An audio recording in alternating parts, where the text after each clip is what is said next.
Hello everyone, welcome again to our YouTube channel. अभी हम discuss करने जा रहे हैं जो आज 10 जून का पेपर हुआ है, शिफ्ट फर्स्ट फर्स्ट शिफ्ट के बारे में डिस्कस करेंगे। और लास्ट में हम डिस्कस करेंगे कि मैथ में किस टॉपिक से आए, रीजनिंग में क्या रहा और ओवरऑल कैसा रहा एग्ज़ाम के पूरे का लेवल। तो अभी हम स्टार्टिंग में जीके जीएस देखते हैं और मैंने कुछ क्वेश्चन मैथ के भी रखे हैं एक दो। तो चलिए शुरू करते हैं। फर्स्ट क्वेश्चन था signal transmitted from one neuron to another by. एक न्यूरॉन से दूसरे न्यूरॉन में जो सिग्नल ट्रांसफॉर्म होता है तो वो कैसे ट्रांसफॉर्म होता है। तो ये मैं बता दूं, ये केमिकल रिएक्शन के थ्रू ट्रांसफॉर्म होता है और ये सिनेप्स के थ्रू ट्रांसफॉर्म होता है। बाकी कुछ और चीज़ें देख लेते हैं न्यूरॉन के बारे में। जो न्यूरॉन होता है वो डेंड्राइट से इंफॉर्मेशन कलेक्ट करता है, डेंड्राइट से इंफॉर्मेशन कलेक्ट करेगा। और जो नर्व डेंड्राइट कहाँ लगे हुए होते हैं, इसके जो डेंड्राइट होते हैं वो नर्व के एंड में लगे हुए होते हैं जिसको बोलते हैं हम सिनॉप्स। ये जो डेंड्राइट होते हैं इन्हीं को ही सिनॉप्स बोलते हैं। ये नर्व के एंडिंग में लगे हुए होते हैं। और न्यूरॉन की जो स्ट्रक्चर है इसको डिस्कवर किया था, discover by C Golgi. C Golgi ने डिस्कवर किया था न्यूरॉन की स्ट्रक्चर को। उसके बाद में नेक्स्ट क्वेश्चन देखते हैं। Which shortcut key is use to save the presentation. तो ये हो जाएगी आपकी Ctrl+S। नेक्स्ट क्वेश्चन, डीआरडीओ को कितना बजट आवंटित हुआ। तो डीआरडीओ को जो बजट आवंटित हुआ है वो हुआ है 26,816 करोड़ 2025-26 में। नेक्स्ट क्वेश्चन देखें, प्रदूषण पर हाल ही में किस राज्य ने सबसे ज़्यादा खर्चा करा। ये क्वेश्चन कुछ लोग बोल रहे आया कुछ नहीं आया, ये आप एक बार कमेंट करके बताना इसके बारे में। तो जो प्रदूषण है उसके ऊपर सबसे ज़्यादा पंजाब ने खर्चा किया है। बाकी जो क्वेश्चंस पूछ रही है एनटीपीसी आरआरबी, वो आप ये मान के चल सकते हो कि यूपीएससी के लेवल के हैं। यूपीएससी के प्रीवियस ईयर भी डाले हुए हैं कुछ कुछ, एनटीपीसी ने इस बार पूछ रही है। उसके बाद नेक्स्ट क्वेश्चन है, मालाबार कोंकण पूर्वी तट कहाँ पर है। तो यह आपके इधर हो जाएगा, जैसे जो इंडिया का मैप होता है उसमें साउथर्न वेस्टर्न एंड ईस्टर्न घाट जो है वहाँ पे, ये ईस्टर्न घाट। और ये फैला हुआ है कोंकण से कन्याकुमारी तक, कोंकण से कन्याकुमारी तक फैला हुआ है। नेक्स्ट क्वेश्चन की ओर चलते हैं। उत्कल किस क्षेत्र में आता है। तो जो उत्कल है वो ईस्टर्न एरिया के अंदर आता है, ओडिशा के अंदर, ईस्टर्न के अंदर आता है, ओडिशा का पार्ट है ओडिशा के अंदर, ईस्टर्न इंडिया जो है उसमें। Which type of wave is sound. Sound जो है वो किस टाइप की वेव है। तो आपको 4 ऑप्शन दिए हुए थे, तो उसमें से था एक लॉन्गिट्यूडनल वेव। तो यही हो जाएगा इसका आंसर, लॉन्गिट्यूडनल वेव जो है साउंड अपनी वेव है। नेक्स्ट क्वेश्चन देखें, x+1/x इज इक्वल टू 15 था और यहाँ था x³ + 1/x³ बराबर पूछा था। तो ये अपना हो जाएगा, इसको अपन डायरेक्ट फॉर्मूले से करते हैं, k³ - 3k। अगर क्यूब दिया होगा क्वेश्चन के अंदर तो डायरेक्ट क्यूब का तो फॉर्मूला होता है, और अगर स्क्वायर वो 4 दी हुई होगी x की पावर तो उसको अपन ब्रेक करके और फिर करेंगे। तो मोस्टली लोगों ने क्यूब ही बताया कि क्यूब दिया हुआ था, तो ये डायरेक्ट हो जाएगा k³ 15 की क्यूब हो जाएगी -3 × 15। तो हो जाएगा 15 की क्यूब हो जाती है अपनी 3375 -45 हो जाएगा, 15 × 45। तो इसका आंसर हो जाएगा 3330 नेक्स्ट क्वेश्चन की ओर चलते हैं। ये क्वेश्चन था, तख्त ए बही कहाँ है। तो ये हो जाएगा पाकिस्तान के अंदर। ये क्वेश्चन पहले भी आ चुका है, 5 जून को आया था शायद, ये क्वेश्चन रिपीट हुआ है फिर से, तख्त ए बही वाला। नेक्स्ट क्वेश्चन है, मोखरी वंश का संस्थापक कौन था। तो जो मोखरी वंश था इसका संस्थापक था हरिवर्मन, हरिवर्मन। और ये राजा था कन्नौज का। कन्नौज का पहला राजा था। नेक्स्ट क्वेश्चन की ओर चलते हैं। जो डीआरडीओ प्रोजेक्ट है तो इसको कितना अलॉटमेंट हुआ है? अभी डीआरडीओ प्रोजेक्ट क्या था या कितना अलॉटमेंट हुआ था, ऐसा कुछ क्वेश्चन था। एग्जैक्ट क्वेश्चन का पता नहीं चला है डीआरडीओ का, तो मैं बता दूं डीआरडीओ ने अभी गौरव और गौतम बम भी बनाए हैं, गौरव एंड गौतम बम, और एक इन्होंने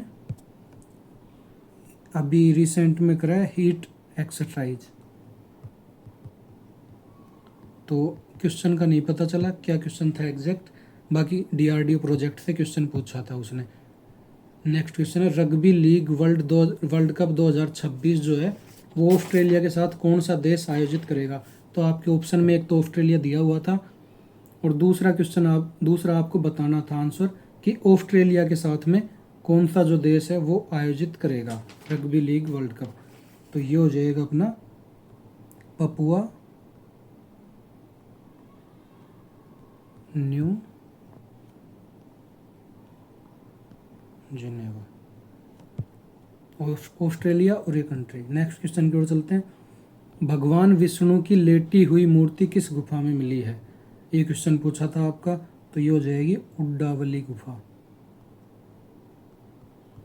उड्डावली केव के अंदर मिली है भगवान विष्णु की लेटी हुई मूर्ति।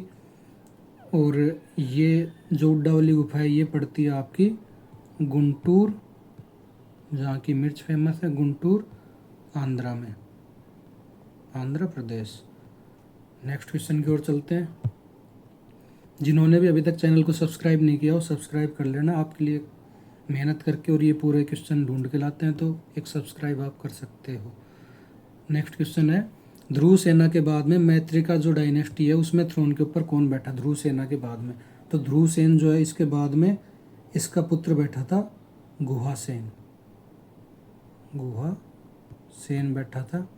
वहीं अपन बात कर लें ध्रुव सेन जो है ये 493 493 ईस्वी से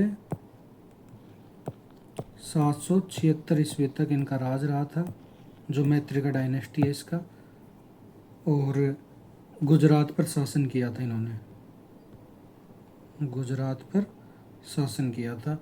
इसका जो संस्थापक था वो था इनका सेनापति भूटार्क, भूटार्क सेनापति था जिसने ये बनाया था, संस्थापक था। नेक्स्ट क्वेश्चन की ओर चलते हैं। Which state receives more rainfall during retreating monsoon? जो लौटता हुआ मानसून है वो लौटते टाइम सबसे ज़्यादा बारिश कहाँ करके जाता है? तो ये अपना हो जाएगा तमिलनाडु में। तमिलनाडु को जब मानसून आता है तब भी बारिश प्राप्त होती है, और जब वापस लौटता है तब भी बारिश प्राप्त होती है, तो तमिलनाडु उत्तर हो जाएगा। Next question. हिंदू महासागर सम्मेलन IOC के 8वें संस्करण का आयोजन 16 से 17 फरवरी 2025 तक मस्कट ओमान में आयोजित किया गया, इसका विषय क्या रहा? तो इसका विषय पूछा था आपसे, तो ये हो जाएगा, एक second, voyage to new Horizons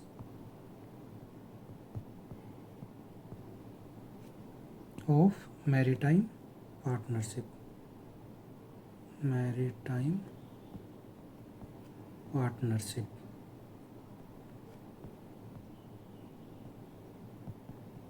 Hindi में समुद्री साझेदारी के लिए क्षितिज की यात्राएं, समुद्री साझेदारी के लिए क्षितिज की यात्राएं। नेक्स्ट क्वेश्चन की ओर चलते हैं। अभी अरिजीत सिंह को हाल ही में पद्मश्री अवार्ड मिला था, तो वो किस क्षेत्र से संबंधित है? अरिजीत सिंह के बारे में पूछा, तो अरिजीत सिंह को हर कोई जानता है, ये कला के क्षेत्र से हो जाएंगे, इनके सॉन्ग काफ़ी फेमस है, तो कला क्षेत्र हो जाएगा इसका उत्तर। नेक्स्ट क्वेश्चन की ओर चलते हैं। MS वर्ड के अंदर Ctrl+P की शॉर्टकट की क्या है? या तो डायरेक्ट Ctrl+P पूछा था, या फिर MS वर्ड के अंदर Ctrl+P की जो शॉर्टकट की है ये क्या काम आती है ये पूछा था। तो इसका आंसर हो जाएगा जो Ctrl+P शॉर्टकट की है ये प्रिंट करने के काम आती है, प्रिंट के। और अगर आपको MS वर्ड पूछा होगा तो उसमें प्रिंट डायलॉग बॉक्स ओपन करने के, तो वहाँ भी प्रिंट ही ऑप्शन में अगर दिखेगा तो डायरेक्ट कर सकते थे डायलॉग बॉक्स ओपन में। नेक्स्ट क्वेश्चन की ओर चलते हैं। MS word power point Ctrl+M shortcut की किस लिए काम में ली जाती है? तो Ctrl+M जो है MS पावर पॉइंट के अंदर ये काम आता है नई स्लाइड को ओपन करने के लिए, न्यू स्लाइड के लिए। वहीं अगर न्यू पेज ऐड करना हो तो Ctrl+N। नेक्स्ट, किस विद्रोह में सिद्धू को पंचकटिया नामक स्थान पर बरगद के पेड़ से लटका दिया था? तो ये हो जाएंगे आपके इसमें पूछा था, विद्रोह पूछा था, कौन सा विद्रोह था? तो विद्रोह हो जाएगा संथाल विद्रोह, संथाल तो विद्रोह हो जाएगा, और बरगद के पेड़ से लटकाया था। और इसके बात करें संथाल विद्रोह के, तो ये लीडर थे सिद्धू, एक तो सिद्धू थे लीडर, और एक थे इनके साथ में कान्हू, ये लीडर थे।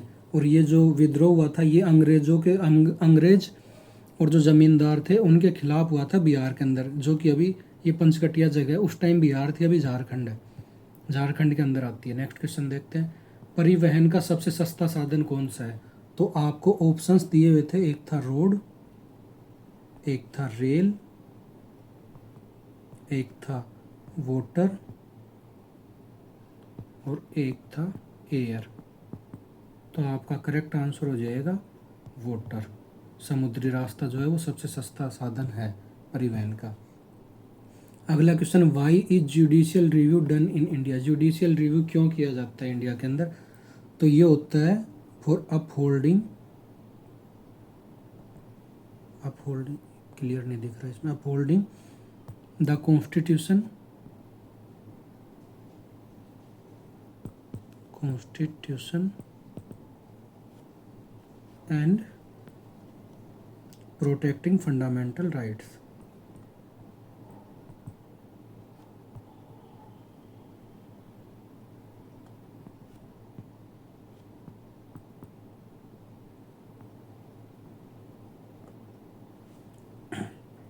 नेक्स्ट क्वेश्चन की ओर चलते हैं। मैं फिर से बता दूं, जिन्होंने सब्सक्राइब नहीं किया हो सब्सक्राइब कर लेना और थम्स अप जरूर दे देना अगर वीडियो पसंद आ रही हो तो। Who has received the life time achievement award in bio economy? तो ये हो जाएंगे डॉक्टर प्रमोद चौधरी, डॉक्टर प्रमोद चौधरी, और ये फर्स्ट एशियन है बायो इकोनॉमी अवार्ड रिसीव करने वाले। नेक्स्ट देखते हैं अपन, एक बार एनालिसिस देख लेते हैं अभी किस टॉपिक से और मैथ और रीजनिंग में कहाँ से क्वेश्चन आ रहे हैं। तो मैं बता दूँ आपको, मैथ के अंदर आ रहे हैं। सबसे पहले मैथ का देख लेते हैं, नंबर सिस्टम, नंबर सिस्टम से आपके आए थे आज 2 से 3 क्वेश्चन। उसके बाद next profit and loss, profit and loss से आए थे आपके 2 से 3 क्वेश्चन। उसके बाद नेक्स्ट मेंस्चुरेशन से आए थे आपके, ये डायरेक्ट फॉर्मूला बेस्ड थे। मेंस्चुरेशन से 3 क्वेश्चन, जिसमें एक तो बेलन का पूछा था, एक कोन का पूछा था, 3 क्वेश्चन थे इससे। एक टाइम एंड वर्क से 2 क्वेश्चन थे, टाइम एंड वर्क से तो 1 क्वेश्चन था, और टाइम एंड डिस्टेंस से 2 क्वेश्चन थे, टाइम एंड डिस्टेंस से 2 क्वेश्चन थे। तो ये बता दूँ, टाइम एंड वर्क और टाइम एंड डिस्टेंस वाले थोड़े कैलकुलेटिव क्वेश्चन थे, इनमें कैलकुलेशन थी थोड़ी सी। बाकी ये इजी थे, नंबर सिस्टम के, प्रॉफिट एंड लॉस के भी इजी थे, मेंस्चुरेशन डायरेक्ट फार्मूला बेस्ड थे, ये थोड़े से टफ थे। और एएसआई एंड सीआई से आपके 1 से 2 क्वेश्चन आए थे, 1 से 2 क्वेश्चन एएसआई एंड सीआई से। और अलजेब्रा में कैलकुलेशन पूछी थी, मतलब जो नंबर दिए हुए थे आपको उसकी पावर इक्वल करने के बारे में बोला था अलजेब्रा में। मान लो जैसे x की पावर 4 है तो सामने कुछ दिया हुआ तो उसकी पावर इक्वल करनी थी। ज्योमेट्री में सर्कल से 1 क्वेश्चन आया था, ज्योमेट्री 1 क्वेश्चन सर्कल से, सर्कल से 1 क्वेश्चन आया था। ट्रिग्नो से था 1 क्वेश्चन, ट्रिग्नोमेट्री 1 क्वेश्चन ट्रिग्नोमेट्री से था। हाइट एंड डिस्टेंस से था 1 क्वेश्चन, इसमें आपको पहाड़ की चोटी दी हुई थी, वहाँ से डिस्टेंस पूछी थी, कुछ एंगल बन रहा था हाइट एंड डिस्टेंस से। उसके बाद मीन मीडियन मोड से था 1 क्वेश्चन, ये डायरेक्ट फार्मूला बेस्ड था। मीन मीडियन मोड से 1 क्वेश्चन था, डायरेक्ट फार्मूला बेस्ड था। वहीं अगर अपन रीजनिंग की बात करें तो रीजनिंग में अपने आए थे, एनालॉजी से 2 क्वेश्चन थे, 2 क्वेश्चन एनालॉजी से थे। उसके बाद मैं आपको बता दूं, calendar, clock, mirror image, water image, इनसे कोई क्वेश्चन नहीं आ रहा है रीजनिंग के अंदर। कोडिंग डिकोडिंग से अभी तक भी एक भी शिफ्ट में नहीं आया है इनका क्वेश्चन। कोडिंग डिकोडिंग से थे आपके 2 से 3 क्वेश्चन, 2 से 3 क्वेश्चन थे। उसके बाद नेक्स्ट बात करें, मैथमेटिकल जो ऑपरेशन थे प्लस माइनस वाले, तो वो मैथमेटिकल ऑपरेशन से थे आपके 2 से 3 क्वेश्चन। और सिमिलरिटी से थे, डाइस से भी कोई क्वेश्चन नहीं पूछा गया है। सिमिलरिटी से थे 2 से 3 क्वेश्चन। वहीं अगर आगे बात करें अपन, ब्लड रिलेशन से था 1 क्वेश्चन, नहीं ब्लड रिलेशन से एक भी नहीं आया ना। सिलोक से आए, वैन डायग्राम से था एक, वैन से था, वैन डायग्राम जो है इससे 1 क्वेश्चन था, 1 क्वेश्चन वैन डायग्राम से था। और डायरेक्शन बेस्ड था 1 क्वेश्चन, डायरेक्शन से था 1 क्वेश्चन। और जो सीटिंग अरेंजमेंट है इससे 4 से 5 क्वेश्चन, 4 क्वेश्चन के आसपास देखे गए थे सीटिंग अरेंजमेंट से। तो ये थोड़ा टाइम कंज्यूमिंग था सीटिंग अरेंजमेंट वाला, 1 मिनट के आसपास लग रहा था। वहीं अगर बात करें कि आपको कौन सा जो जीएस है इसके अंदर कौन से टॉपिक अभी फोकस करना चाहिए और जल्दी कर सकते हो, तो ये आप कर लो। एक तो करंट अफेयर्स, एक तो करंट अफेयर्स कर लो, एक ये जो कांग्रेस के सेशन वाला है ये कर लो, और एक कर लो आप जो बजट का है, बजट से क्वेश्चन आए हैं तो एक बजट का कर लो। और जो आर्टिकल और रिसेंट में अमेंडमेंट्स हुए हैं, आर्टिकल तो ज़्यादा हो जाएंगे, पढ़ नहीं पाओगे, तो अमेंडमेंट से कर लेना। बाकी यहाँ से अगर आप कर लेते हो तो आपके 20 से 30 क्वेश्चन हो जाएंगे इजीली, क्योंकि मोस्टली जो पोर्शन है वो इन्हीं का आ रहा है। बाकी अगर आपको वीडियो पसंद आई हो तो एक थम्स अप दे के जाना और सब्सक्राइब कर देना जिन्होंने अभी तक चैनल को सब्सक्राइब नहीं किया हो। Thank you so much, thank you guys.